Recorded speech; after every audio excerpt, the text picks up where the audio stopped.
જય શ્રી કૃષ્ણ, જય માતાજી ને ગુડ મોર્નિંગ ને આજે છે રવિવાર ને રવિવાર છે એટલે રજા હોય એટલે પીયુબેન ઉઠી ગયા છે. અમારે બહુ મોડા ઉઠીએ રવિવારે ને ચાલો કમ્પ્લીટ થઈને નીચે આવી ગયા ને પીયુબેન જો થોડું કામે કરવા માંડ્યા કેમ કે બધું હકેલવાનું હતું એટલે હકેલ નાખ્યું બધું ને બહુ મજા આવે. કંઈક તો મૂડ હોય તો બધું હકેલ નાખે ને નાસ્તો કરીને આપણે બેસી ગયા પીયુને ભણાવવા કેમ કે થોડુંક લેસન બાકી હતું એટલે પછી સ્પેલિંગ બોલવાના ને એ લખતી જાય એવી રીતે. અને પછી જો લાડવાનો વારો આવ્યો કેમ કે નવા ઘઉં લીધા એટલે બધું લાડવા બનાવું.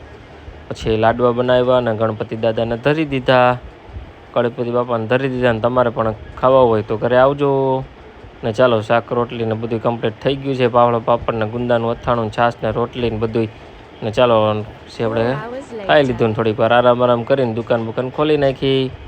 દુકાન ખોલીને ડાયરેક્ટ જો પછી ધીમે ધીમે ગ્રાહક આવવા માંડ્યા તો પીયુબેન પણ આવી ગયા અમારા ટ્યુશનમાંથી આવીને ડાયરેક્ટ એ તો પાણીપુરી ખાવા માંડી કેમ કે પાણીપુરી ખાવી હતી, કેટલા દી ત્યાં ખાધી નથી એટલે પાણીપુરી ખાધી તો પીયુબેન કહે કે જો મમ્મી તો ક્યાં બેઠા છે, જો તો તમે આવો તો જલ્દી ફટાફટ. એટલે મેં પણ તમને પણ બતાવી દીધું. એ જો અહીંયા દૂધ પાક બનાવતી હતી એ ઉપર ચડીને કેમ કે થાકી ગઈ ઊભી એટલે પછી બેસી ગઈ. તો પછી દૂધ પાક બનાવ્યું અમે. દૂધ પાક જો પછી અમે ધીમે ધીમે ઘરે ગયા હતા તો રાધે ગોલાવાળા પણ આવી ગયા અમારા, એને ખાધી દાબેલી. તમને જો આ વિડીયો તમને ગમ્યો હોય તો લાઈક કરો.